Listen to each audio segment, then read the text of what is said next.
जो तुम्हें कर्म मिला है उसे धर्म के अनुसार करो, भगवत समर्पित कर दो, वो यज्ञ हो जाएगा, उसका फल मिलेगा तुम्हें आनंद, भगवत प्राप्ति, महासुख। कर्म वही है, पर जब अहंकार से प्रेरित होकर अपने लिए करते हो सुसुख वांछा, तो उसमें अधर्म वृत्ति बढ़ जाती है। अधर्म वृत्ति निश्चित आपको भोगना पड़ेगा। यदि भगवान की शरण में हो जाओ, अबलो नशानी अबना नशई हो, वो कृपा करे तो सब क्षमा हो जाए। वो कह रहे हैं कि हम तो हम सर्वपापेभ्यो मोक्षयिष्यामि मा शुचा। नहीं तो आपका जो कर्म प्रकाशित नहीं हुआ है और आपने पाप कर्म किया वो गुप्त है, वो नष्ट नहीं हुआ, वो भयंकर रूप रख के तैयार है, अपने समय पे तुम्हें नष्ट कर देगा। एक 45-50 वर्ष की अवस्था के थे, अब उनको ज्ञान हुआ कि हमारे द्वारा बहुत अधर्म हुए हैं, अब सब छोड़ो, अब सत् कार्यों में लगो। तो उनके सामने एक स्वर्णकार का मकान था। वो बहुत ही कपटपूर्ण व्यवहार करता था, भोले भाले लोगों को असली स्वर्ण लेकर के केवल स्वर्ण का लेप करके अलंकार बेचता। अगर कोई जानता तो कुछ राज कर्मचारियों को अपने लेद के अधीन किए हुए था और उसको कुछ नहीं होता। तो जो राज कर्मचारी उसके रहस्य को जानते थे वो रात में ड्यूटी देते थे। उन लोगों ने सोचा कि इतना धन इसने इकट्ठा किया है, अगर हम इसको मार देते हैं और इसका स्वर्ण ले लेते हैं तो कोई रिपोर्ट करने वाला भी नहीं होगा और हम बहुत धनी हो जाएंगे। अधर्माचरण करने वाला कभी सुखी नहीं हो सकता। स्वर्णकार अधर्म आचरण कर रहा था तो उसके अधर्म आचरण में सम्मिलित होने वाले राज कर्मचारियों ने उसे मार दिया।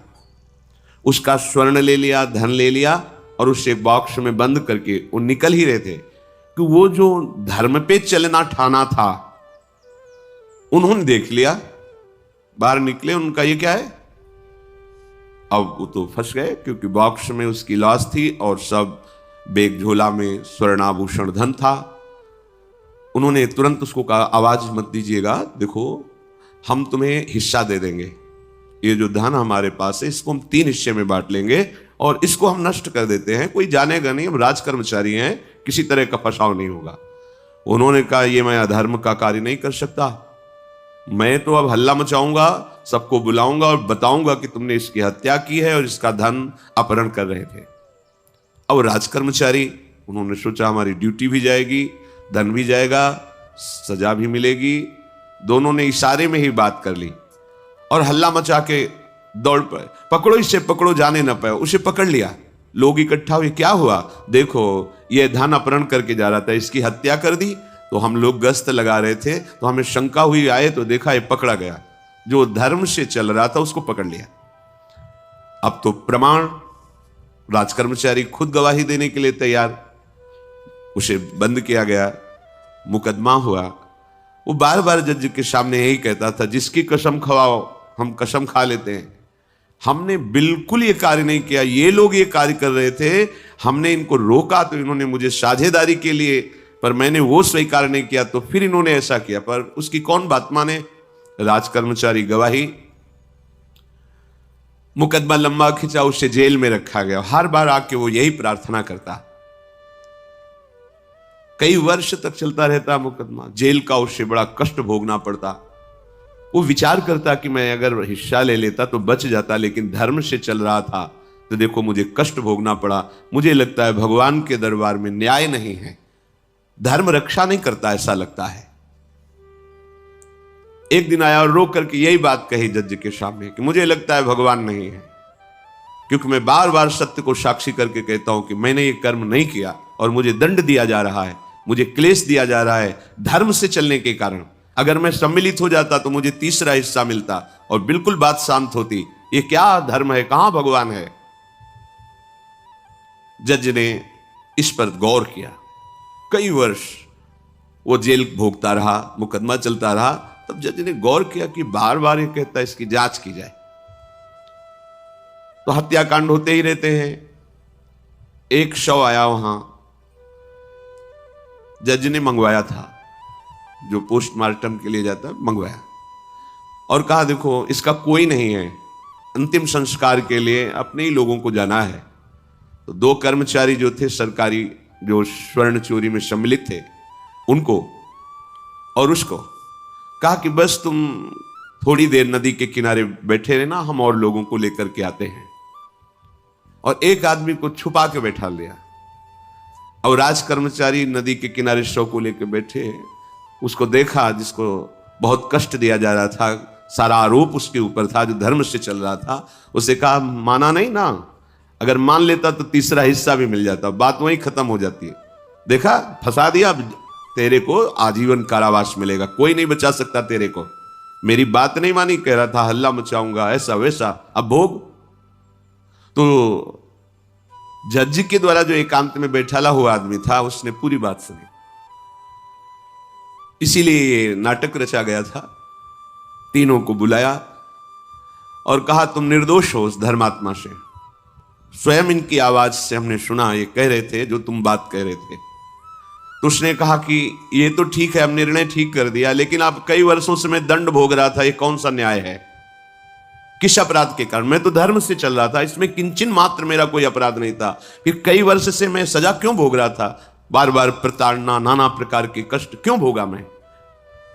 जज ने कहा तुम हृदय को साक्षी करके बताओ, क्या कोई ऐसा अपराध किया है जिसका प्रकाश ना हुआ हो और तुम्हें दंड ना मिला हो? हम अब उसका कोई दंड थोड़ी तुम्हें देंगे, लेकिन तुम्हारे अंदर जो भगवान के प्रति आरोप है उसका निराकरण हो जाएगा।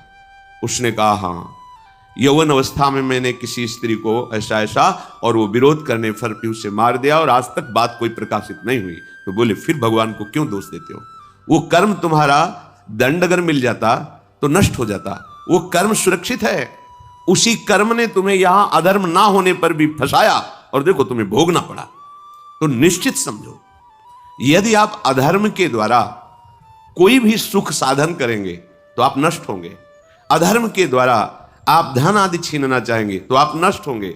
अधर्म कर दिया है और उसका प्रायश्चित नहीं हुआ तो वो कर्म सुरक्षित है। ऐसी जगह फंसाएगा जहां 100% आपने कोई अपराध नहीं किया पर आपको उसका दंड भोगना पड़ेगा। फिर आपको लगेगा कि न्याय में अन्याय हो रहा है, कोई भगवान नहीं है। देखो मैंने बिल्कुल कसम खा के कहता हूं पाप नहीं किया, पर ये पाप का जो आरोप लगा वो पूर्व पाप आकर के तुम्हें दंडित कर रहा है। अब इस कर्म विधान को ये बहिर्मुख लोग क्या जानते हैं? तभी कहते हैं अरे कहां भगवान, कैसे भगवान? आज तुम धर्म से चल रहे हो, लेकिन कल तुमने जो कर्म किया तो तुम शरणागत होकर भजन के द्वारा उसको नष्ट नहीं किया ना, तो वो सुरक्षित है। अवश्य में भोक्तव्यम कृतम कर्म शुभाशुभम। इसलिए श्री भगवान आदेश कर रहे हैं यज्ञार्थात् कर्मणोन्यत्र लोकोयम कर्म बंधनः तदर्थम कर्म कौन्ते मुक्त संगः समाचर। मुक्त हो जाओगे, न काम तुम्हें अधीन कर पाएगा, न पाप अधीन कर पाएगा, परमानंद में डूब जाओगे। केवल प्रभु के लिए कर्म करो। ये अगरबत्ती, धूप बत्ती, आरती, पूजा, प्रभु को अपना नहीं माना तो ये थोड़ा शुभ कर्म बन गया, बस ये तुम्हारा प्रायश्चित नहीं होगा। जो तुमने अधर्माचरण के अगरबत्ती धूप बत्ती से खत्म होने वाले नहीं हैं, उनके लिए तुम्हें नाम जप करना पड़ेगा, नाम कीर्तन करना पड़ेगा। नाम कीर्तनम यस्य सर्व पाप प्रणाशनम, समस्त पापों का नाश करने में समर्थ है। राधा राधा राधा, कृष्ण कृष्ण कृष्ण, गोविंद गोविंद गोविंद। भगवन नाम, अगर भगवन नाम का आप निरंतर जप करने लगे तो आप स्वयं तर जाएंगे और लोगों को तार देंगे। मम भक्तियुक्तो भुवनम पुनात् सतरति सतरति स लोकान् तारयति। जो भी कर्म कर रहे हो वो भगवान के लिए भावना करो, उस कर्म को भगवान को समर्पित करो, तो तुमसे पापाचरण नहीं होगा। जो पापाचरण हो गए हैं 10 मिनट केवल बैठ करके अपने घर में ही ताली बजा के मंजीरा लेकर के, इसे नाटक मत समझो, आडंबर मत समझो। नहीं, जो आडंबर और नाटक किए हैं ना, वो जब अपना नाटक फैलाएंगे तो तुम उस नाटक से निकल नहीं पाओगे। माया का नाटक है। भगवान नाम कीर्तन, ये जो लोग कहते हैं ना कि भगवान तो हृदय में बैठे, दिखावे की क्या जरूरत है? अगर इतना बोध हो चुका है भगवान हृदय में बैठे, तब तो आप सिद्ध हो गए। केवल वाणी से बोल रहे हो, मन मानी आचरण कर रहे हो, दुर्गति को प्राप्त हो रहे हो, तो है ना सबके हृदय अक्षत विकारी, पर सकल जीव जग दीन दुखारी। सबके हृदय में बैठा है पर दुर्दशा रोक रहा है क्या वो? क्यों? क्योंकि तुम केवल बातों से कहते हो तो सबके हृदय में बैठा है। ऐसा अनुभव किया? अगर ऐसा अनुभव किया तो बेविचार किसके साथ करते हो, चोरी किसकी करते हो, हिंसा की, कपट किससे, द्वेष किससे? बस केवल बातों से बात नहीं बनती। ये कर्म बातों से नष्ट नहीं होता, इसके लिए अनुष्ठान करना होगा नाम का। चाहे जैसी परिस्थिति हो, चाहे जो हो, जैसे भी हो, तुम्हारा मंगल होगा। अहोबत स्वपचतो गरियान यह जिभ्यागे वर्तते नाम तुभ्यम। वो नीच आचरण करने वाला, अभक्ष पदार्थ खाने वाला भी यदि भगवान नाम उच्चारण करता है तो वो परम पावन हो जाता। अहो, आश्चर्य की बात, बड़े बड़े प्रायश्चित जिसे पावन नहीं कर सकते, भगवान नाम उसे पावन कर देता है। जैसी हरिवंश विचार के मनुज देह गुरु शरण गई, सकई तो सब पर पंच तजी कृष्ण कृष्ण गोविंद कही। कृष्ण कृष्ण गोविंद क्या जाता है। हम तो ये नहीं कह रहे कि तुम नहा के जपो, तुम ऐसा करो, जैसे हो जहां हो, गोविंद गोविंद राधा राधा राधा वल्लभ श्री हरिवंश, तुम पावन हो जाओगे प्यारे। तुम्हारी दुर्गति, तुम्हारी विपत्ति, तुम्हारी उन्नति में जो बाधक कर्म है उनको नष्ट करो। किसी से भीख मांगने की जरूरत नहीं, कृपा की। अगर नाम जप नहीं तो कहीं भी भाग के चले जाओ, देख लो तुम्हें क्या मिलता है। नाम जप करो, तुम स्वयं देने वाले बन जाओगे, मांगना मिट जाएगा जन्म जन्म का। विश्वास करो, जैसे भी हो, नहीं छोड़ पा रहे गंदी बातें, शुरू करो, नाम को तो अंदर लाओ, वो तुम्हें इतनी सामर्थ्य देगा, सब छूट जाएगा, सब छूट जाएगा। विश्वास करो, आज तक जितने बड़े बड़े ऊंचाई के पद पर पहुंचे हुए महात्मा हैं, सबके मूल में नाम पाया गया। निरंतर नाम जप, निरंतर अभ्यास करने से होता है। विश्वास करो, इसके बराबर न तीर्थयाटन है, न कोई अन्य साधन है। नाम कलयुग केवल नाम आधारा, सुमिर सुमिर नर उतर ही पारा। जिसने नाम का आश्रय ले लिया महासुखी हो गया। पर जब तक तुम्हारे पाप कर्म भस्म नहीं होते, तब तक तुम्हें आनंद नहीं मिलेगा। इसलिए विश्वास करके दीर्घ काल तक सम्मान पूर्वक, आदर पूर्वक हृदय में नाम जप करो। जब पाप वासनाएं नष्ट हो जाएंगी, पाप प्रवृत्ति नष्ट हो जाएगी, तब आनंद की धारा, तुम्हें कोई भी विपत्ति, कोई भी संकट परास्त नहीं कर पाएगा। प्रश्न होता है कि हम बहुत प्रयास करते हैं पर सफलता नहीं मिलती।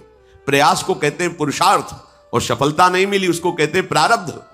कभी कभी प्रारब्ध बहुत जोर का होता है, जो बड़े बड़े ऋषि मुनियों के ऊपर भी हावी हो जाता है। पर पुरुषार्थ व्यर्थ नहीं जाता। यदि वो सत है तो तुम्हारा पुरुषार्थ भी तो असत है। अगर राधा राधा बीच में बोलते रहो और प्रभु की भावना कर लो कि 8 घंटे से जो काम कर रहा हूं वो समय और वो कार्य दोनों प्रभु को समर्पित करते हैं, अब ये सत्य पुरुषार्थ हो गया। अब प्रारब्ध को बदलने की सामर्थ्य आ गई तुम्हारे पुरुषार्थ में। खिलवाड़ नहीं है। जो तुम एक भी कर्म करते हो वो कर्म सुरक्षित है, वो तुम्हें दंड दे के रहेगा या तुम्हें सुखी करके रहेगा। असत है, पाप है तो दंड देगा, सत है, सुकृत है तो सुखी करेगा। विश्वास मानिए, ये सत्य वार्ता है, ये कोई चाटुकारिता की बात नहीं है। सत्य में सत्य रहता है, चाहे जो युग हो, चाहे जो समय हो, सत्य अपना प्रभाव दिखा के रहता है। इसलिए भगवान का आदेश है, तुम्हारा जीवन भगवत प्राप्ति के लिए, आनंद में डूबने के लिए, मस्त होने के लिए मिला है। ये मस्ती नशा में नहीं है, ये मस्ती दूसरों के शरीर का मांस खाने में नहीं है, ये मस्ती दूसरों की हिंसा व्यभिचार इसमें नहीं है। मस्ती है स्वात्मानंद की। जब कोई चाह नहीं, कोई परवाह नहीं, मृत्यु भी एक खिलौना लगने लगे, उसे मस्ती कहते हैं। वो मस्ती आती है भगवान नाम जप से। शुद्ध ज्ञान का प्रकाश हुआ, मरने का भय खत्म हो गया, क्योंकि शरीर राग नष्ट हो गया। इसलिए सावधान होकर, जो जहां जैसी भी परिस्थिति में हो, भगवान नाम सदैव अपने पास रखो। राधा राधा, कृष्ण कृष्ण, गोविंद गोविंद। देख लेना, निहाल हो जाओगे, निहाल हो जाओगे, मस्त हो जाओगे। हमारी बात मान लो, हमारी प्रार्थना मान लो, कुछ इसमें नहीं लगता। इसमें न पैसा देने की बात कर रहे, ना कोई संयम नियम की बात कर रहे। जैसे बने, मन नहीं लगता, मत लगने दो, ये बड़ा दुष्ट है। ये लगता है हमें दुर्गति कराने के लिए। अगर इसकी हां में हां मिलाओगे तो ऐसे निंदनीय कर्म कराता है, घृणा होती है अपने मन से। देखो ना, झांक के देखो ना मन को, कभी ये तृप्त नहीं हुआ। वही गंदी बात, वही गंदा चिंतन, वही गंदे आचरण की प्रेरणा। इस दुष्ट को मित्र मानते हो, ऐसे मन को? जो हमारा खास दुश्मन है वो मन है। वासनाओं में फंसा हुआ, वासनाओं की प्रेरणा करने वाला दुश्मन मन है। इस मन को डंडे से मारो। डंडा है हरिनाम। जितना जपोगे मन उतना ही सावधान रहेगा। कृष्ण कृष्ण, गोविंद गोविंद गोविंद, निरंतर रटन करो। राधा राधा राधा। क्या जाता है? जिह्वा से नाम उच्चारण कर रहे, शरीर से अच्छे कर्म कर रहे हैं, विचार अपने आप पावन होने लगेंगे। विचार पावन हुआ तो महात्मा हो गया, चाहे वो गृहस्थ हो, चाहे वो विरक्त हो। तो ध्यान दीजिए, हमारे पुरुषार्थ को प्रबल करने वाला और प्रारब्ध को नष्ट करने वाला एक ही महान समर्थ है, भगवान नाम। इसके सामने कोई साधन बराबरी नहीं कर सकता। ये महामहिम नाम भगवान का है, भगवान को भी अधीन करने की सामर्थ्य रखता है। ये जो निकृष्ट भाव बैठा हुआ है, बेटी हुई उदास हो गए, लड़का हुआ थाली बजाओ घंटा बजाओ, जिससे बहुत बड़ा, बिल्कुल ठीक नहीं है। ये बेटा होता किससे है? बेटी से ही होता है। तुम किससे हुए हो? किसी मां से हुए हो। वो क्या थी? किसी की बेटी ही थी। कैसी मूर्खता छा गई है, गर्भस्थ बेटी की कोई परवाह न करके उसको, ये क्या है? कितने राक्षस वृत्ति में आ गए हैं हमारी। राक्षस भी अपने बच्चों को नहीं खाते। कितनी राक्षसी बुद्धि है। हम सुंदर दिखना चाहते हैं, समाज में सम्मान पाना चाहते हैं, और पाप कर्म कैसा? बेटी है गर्भ में, हत्या करा दो, नहीं चाहिए। तो बेटा कहां से पैदा होगा? वो किसी की बेटी से ही तो पैदा हो रहा है। कैसी मूढ़ता छा जाती है। वैसे भी शास्त्र में स्त्री हत्या करना बहुत बड़ा महापाप कहा गया है। फिर भ्रूण हत्या, गर्भ हत्या, गर्भस्थ शिशु की, उसमें भी कन्या, सर्वनाश। इसके बाद फिर रोते हैं, हमने कौन सा पाप किया, भगवान ने हमारा पुत्र छीन लिया। कौन सा पाप किया, भगवान ने ऐसा कर दिया। अरे अपने डायरी में तो लिखा करो कि तुमने कौन से पाप किए हैं। फिर जब परिणाम आवे तो सोचोगे तो लगेगा बहुत हल्के में निपाट रहे हैं भगवान, हमें तो बहुत कष्ट मिलना चाहिए। कैसी कैसी निर्दयता बैठ गई हो। हम मनुष्य कहलाते हैं, सदगृहस्थ कहलाते हैं, गर्भ से चलते हैं, और गर्भस्थ शिशु की हत्या करते हैं। मान जाओ, ना सत्संग सुन रहे हो, ना शास्त्र स्वाध्याय कर रहे हो, इसलिए तुम्हें पता नहीं कि तुम कौन सा पाप कर रहे हो। ऐसे ये पाप, कुछ पाप ऐसे हैं जिनको वज्र की लीक कहा गया। वज्र की लीक में मिटाल नहीं सकते, तुम्हें भोगना पड़ेगा। जो गृहस्थ है और संतान नहीं है, उस जीवन को सार्थक करने के लिए अपने गृहस्थ जीवन का त्याग करो, तीर्थ धाम कहीं वास की व्यवस्था करो, और दोनों मिलकर भजन करो, अपने शरीर को पूरा करो, तो जीवन सार्थक हो जाएगा। अगर गृहस्थ है, संतान है, पढ़ाओ लिखाओ, उसको उसी योग्य करो जैसे तुम्हारे माता पिता ने किया है, तो तुम उस ऋण से मुक्त हो जाओगे। और फिर भी भजन करो, भजन ही तुम्हें भगवान की प्राप्ति कराएगा। दूसरा, जो अपने धर्म से भ्रष्ट हो चुका है, उसका जीवन व्यर्थ है। आपका एक धर्म है, सबसे पहला धर्म है मनुष्य धर्म। मनुष्य का क्या कर्तव्य है? अपने प्राणों का भी बलिदान देकर दूसरे की रक्षा करना, और यहां अपने मन को सुख पहुंचाने के लिए दूसरे की हत्या कर देना। कैसा राक्षसी भाव वृत्तियों में आ गया। देखो, अगर कोई माता बहन एकांत मिल जाए तो बस राक्षस जैसे टूट पड़ते हैं, ऐसे स्वभाव, मार दो, जला दो, काट दो।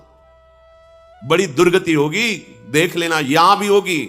छुपा के भी कर लो, तब कर्म प्रकाशित होगा। जब तुम अपराध नहीं करोगे, अपराध नहीं करोगे, तब वो अपराध तुम्हें फंसाएगा और जीवन भर रुलाएगा। मरने के बाद नर्क मिलेगा। नर्क माने बड़ी जेल है, वो बड़ी जेल, ये छोटी जेल है। जैसे बड़े अपराधियों को बड़ी जेलों में भेजा जाता है, तो विश्व ब्रह्मांड की सबसे बड़ी जेल, और वहां के सबसे बड़े जेलर यमराज, वहां दंड मिलता है। आप ऐसा ना सोचिए कि ये सब गप है। गांव में जैसे बात करें तो लगता है गप है, जब जेल हो आते हैं ना तो कहते हैं, एक गांव में मिले थे, कहा था कि अगर रोज 5 जूता कोई गांव में हमें मारे तो हम उसे सह लेंगे, लेकिन दोबारा जेल जाने वाला आचरण नहीं करेंगे। दिखा रहे थे कि देखो कैसे कैसे कष्ट वहां के कैदी भी मारते हैं जो बहुत पुराने हो गए हैं, वो हमको अनुशासन में रखते हैं। ऐसा ऐसा कितना कष्ट। अब वो गया ना तो भोगा, अब माया के कारण स्मृति नष्ट हो गई नहीं, सैकड़ों बार अपने भी भोग के आ रहे हैं नर्क। दूसरे, उसका जीवन नष्ट है जो धर्म का त्याग कर चुका है। तुम पिता माता से प्रकट हुए, तुम्हारा धर्म है माता पिता की सेवा करना। भाई वो वृद्ध बेचारे माता पिता उठने बैठने में असमर्थ हैं, आप पैसे कमाने के लिए अपनी बहुली निकल गए, अब वो कष्ट भोग रहे हैं। ना उनको देखना है, ना उनकी व्यवस्था करना है, मरने दो तो ठीक है। तुम्हें जब परिणाम आएगा तब तुम भी तो बनोगे ना वृद्ध, तब तुम्हें पता चलेगा। अवश्य में भोक्तव्यम कृतम कर्म शुभाशु। होश में, माता पिता सबसे पहले भगवान हैं यदि आप गृहस्थ हैं तो। अगर आप बाल्यावस्था से भगवान के मार्ग का अनुसरण कर रहे हैं तो फिर भगवान प्रणत कुटुंब पाल रघुराई, भगवान व्यवस्था कर देते हैं। वैराग्य मार्ग में लौटकर पीछे नहीं देखा जाता। हमारे भगवान के अवतार मानेंगे महाप्रभु चैतन्य देव, नवयुति विष्णु प्रियादि माता सची छोड़ के चल दिए। आद्य गुरु भगवान शंकराचार्य भगवान के अवतार मां केवल छोड़ के चल दिया। भगवान के मार्ग में यदि ऐसे चले तो भगवान संभाल लेते हो, परम पद मिलता है 21 पीढ़ियों को। मां तो बिल्कुल नजदीक है, 21 पीढ़ियों को भगवत प्राप्ति हो जाती है। और शब्द है प्रणत कुटुंब पालर हुराई, भगवान स्वयं उसके परिवार का पोषण करते हैं। पर यदि गृहस्थ धर्म में हो और अपने माता पिता का त्याग कर दिया, उनकी सेवा नहीं करते, वो दुख भोग रहे, तो नरक यंत्रणा मिलेगी और जीते जी तुम उन्नति को प्राप्त नहीं हो सकते। तुम्हें भले उन्नति दिखाई देती हो, बाद में परिणाम देख लेना आप। तीसरा, जो दूसरों के भोजन छीनने की चेष्टा में रहता है, कैसे इसका धन अपहरण कर लें, कैसी जमीन अपहरण कर लें, कैसे इसकी अव्यवस्था पैदा कर दें इसके जीवन में, जो केवल अपने ही सुख को देखता है उसकी दुर्गति होती है। तीसरा, उसका जीवन व्यर्थ है। जो दूसरों के सुख का अपहरण करके सुखी होना चाहता है, सदैव केवल अपने सुख में डूबना, सोचना कैसे मैं सुखी हो जाऊं, अधर्माचरण करूं, छीन लूं, क्या करूं, कैसे करूं, उसका जीवन व्यर्थ है। और चौथा, जो आए हुए साधु महात्मा अतिथि का अनादर कर देता है, अपमान कर देता है, सारे सुकृत नष्ट हो जाते हैं। ये चार का जीवन बिल्कुल व्यर्थ हो जाता है। इनको असत जीवन कहा गया है, वृथा जीवन कहा गया है। इसलिए हे युधिष्ठिर, ये चार दोष कभी हृदय में ना आने पावे। आरूढ़ पतिते दत्तो मन्यायोपहृतम चयत, व्यर्थम तु पतिते दानम ब्राह्मणे तस्करे तथा। बहुत ध्यान देने योग्य बात। जो वानप्रस्थ या विरक्त भाव संन्यास ले लेते हैं और कुछ वर्ष चलने के बाद मैं तो इस पे नहीं चल पाऊंगा लौट जाते, उन्हें घोर नरक की प्राप्ति होती है। कुछ भी कर लो, ये भारी अपराध तुम्हें नरक की प्राप्ति कराएगा। मार्कंडेय जी महाराज युधिष्ठिर को उपदेश कर रहे हैं। एक बार एक सन्यासी जी ने कहा था कि हमने गुरुजनों से सुना है कि यदि वचन से संकल्प ले ले कि बस अब कुछ महीने बाद हम संन्यास ले लेंगे और विरक्त होकर भगवान का भजन करेंगे, और यदि वो ऐसा नहीं करता तो उसे चंद्रायण व्रत रहना चाहिए, तब उस पाप से मुक्त होगा। चंद्रायण व्रत कहते हैं प्रतिपदा को 1 ग्रास, द्वितीया को 2 ग्रास और अमावस्या को 15 ग्रास, फिर नीचे घटाते चले जाओ, 14, 13, 12, 11, ऐसे पूर्णिमा को पूर्ण 1 महीने ऐसे उपवास रहने से हम संन्यास लेंगे। इस बात के अपराध का, उसको संन्यास लिया नहीं, केवल घोषणा कर दी थी।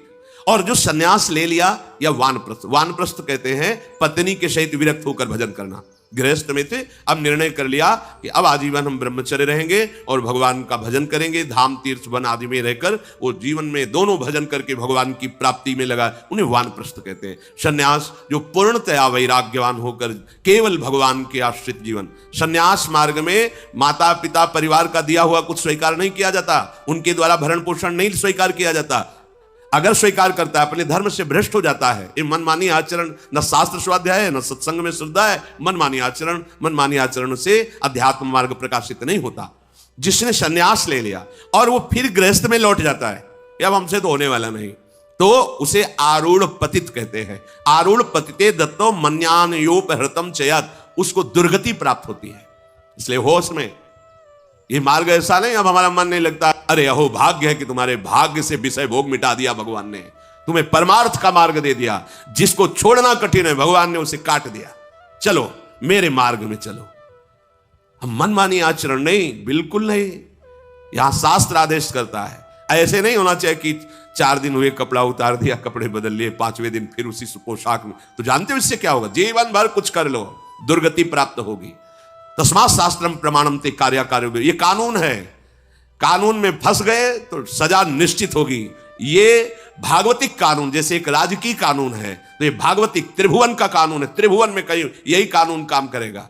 अलग अलग देश का कानून है, लेकिन ये त्रिभुवन का कानून है, विश्व का कानून है, ये भगवदीय कानून है। अगर इसमें फंस गए तो निकलना मुश्किल हो जाएगा। बहुत शास्त्र के अनुसार चलो।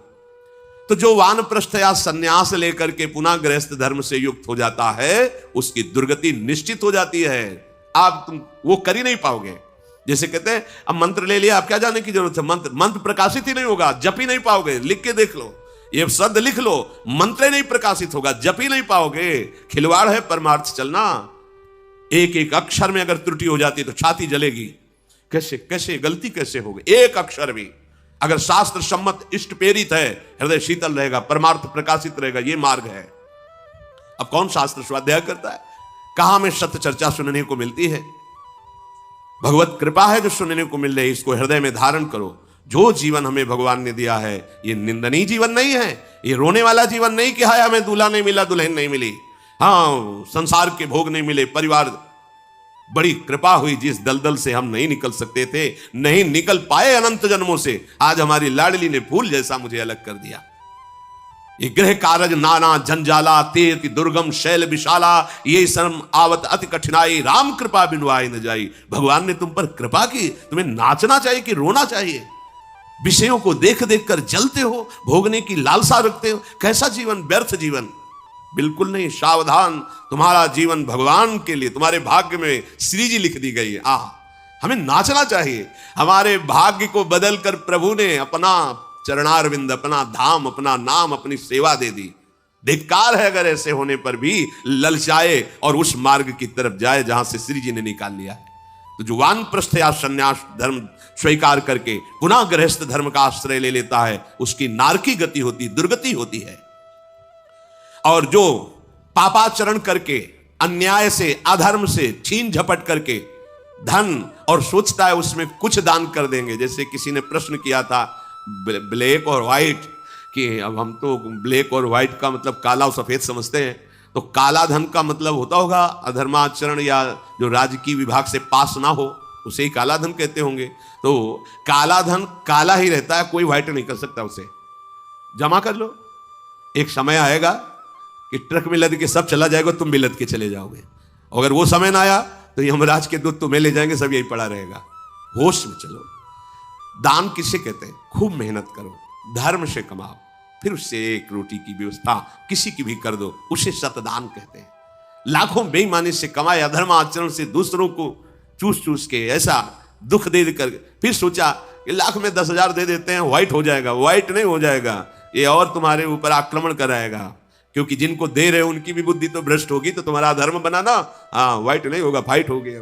मार पिटाई शुरू करवाएगा, वो ऐसे आचरण करवाएगा, जहां जाएगा वहां खोपड़ी फोड़ेगा। उसका परिणाम जब आपके आएगा तो आपकी खोपड़ी फूटेगी। व्हाइट तो तब हो सकता है जब व्हाइट चलो। व्हाइट का तात्पर्य होता प्रकाश, श्वेत, ये लक्षण सतोगुण का। सात्विक भाव से चलो, मेहनत की कमाई से, पसीना चुहा के खूब मेहनत किया और फिर किसी को दिया, तुम्हारा परिवार उन्नतिशील रहेगा, तुम्हें लोक परलोक में सुख प्राप्त होगा। अन्याय से कमाए हुए धन का दान पतित कर देता है, पतित कर देता है। अब इसमें एक उपाय है, मुझे पता नहीं था, प्रमादवश मेरे से गलती हो गई, कभी जीवन में गलती नहीं करूंगा। अब सुधार के लिए करो, हो जाएगा। मुझे पता नहीं था, मैंने कभी सुना ही नहीं था, बस यही था कि धन प्राप्त करूं, धन प्राप्त करूं, और गलती हो गई। अब मुझे पता चला कि मैंने गलत किया है, तो अब लो नशानी, अब ना नशे करो, गौ सेवा, संत सेवा, ठाकुर सेवा, गलती आगे से नहीं करूंगा। ये एक सूत्र बहुत बढ़िया, अबलो नशानी अबना नशे, ये सबको पावन कर देता है, सब कुछ पावन कर देता है। पर ये ऐसा नहीं कि हम 100 कमा रहे हैं बेईमानी से तो 10 देते रहेंगे तो 90 व्हाइट होते रहेंगे, ऐसा कदापि कहीं नहीं लिखा। ये शास्त्र है, तस्मात् शास्त्रम प्रमाणन्ते। कई बार लोग प्रश्न करते हैं इस विषय का, ध्यान से सुन लो। अन्याय से कमाया हुआ धन अगर उससे हम दान भी करते हैं तो वो पतित ही करेगा, गिराएगा ही, किसी काम का नहीं है। आगे वर्णन कर रहे हैं कि धर्म से कमाया हुआ दान अगर ऐसे को दोगे तो वो भी व्यर्थ हो जाएगा। कैसा? मिथ्यावादी, पापाचरण करने वाला, झूठ बोलता है, पापाचरण करता है, और आप उसे दान कर रहे हैं, बाद में वो पाप करेगा तो उसका फल आपको मिलेगा। उसके पाप के बढ़ावे में आप साझेदार हुए। आपका जो दान था उसके पाप में बढ़ावा देगा, आपको उसको साझेदारी का फल भोगना पड़ेगा। कृतज्ञ, जो दूसरे के किए हुए को उपकार को नहीं मानता, अभिमानी और मदिरा पान करने वाला, अब आपसे पैसा लिया, शराब पिया, गंदे आचरण किए, आप उसके हिस्सेदारी बने। ऐसा थोड़ी दान की कोई मांग रहा है दे दो, बहुत पात्र और अपात्रता का निर्णय करके दिया जाता है। ऐसे नहीं कि मांग रहा है तो देना ही पड़ेगा, नहीं, हमें अधिकार समझ में आवे कि हमारे द्वारा दिए हुए धन का सदुपयोग हो रहा है, वहां पात्र देख करके धन आदि का दान किया जाता है। जो पतित हो चुका है, जो अधर्म व्यवसायी है, जो तमोगुण से आवृत रहते हैं और अंदर क्रोध भरा रहता है, अहंकार पूर्वक दान करते, मेरा सम्मान हो, ऐसे का दान ही नहीं स्वीकार करना चाहिए। ऐसे का दिया हुआ दान व्यर्थ हो जाता है, उसे निश्चित अन्य योनियों में जाके कष्ट भोगना पड़ता है। तामसी अहंकारी दान करने वाला परिणाम में दुख ही भोगता है। मैंने दिया, ये मैंने बनवाया, ये मैंने किया, ये तमोगुण का लक्षण अहंकार है।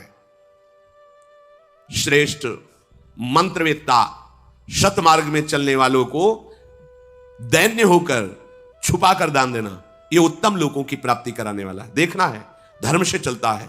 हम जो धन देंगे उसका धर्म में प्रयोग होगा। मंत्रवेत्ता है, निरंतर मंत्र का अनुष्ठान करता रहता, पावर है। अगर हमारा धन ऐसी जगह गया तो हमारे पापों का नाश करके उत्तम लोगों की प्राप्ति कराएगा। ऐसा ही कथा वीडियो देखने के लिए मेरे चैनल को सब्सक्राइब करें। राधा वल्लभ श्री हरिवंश।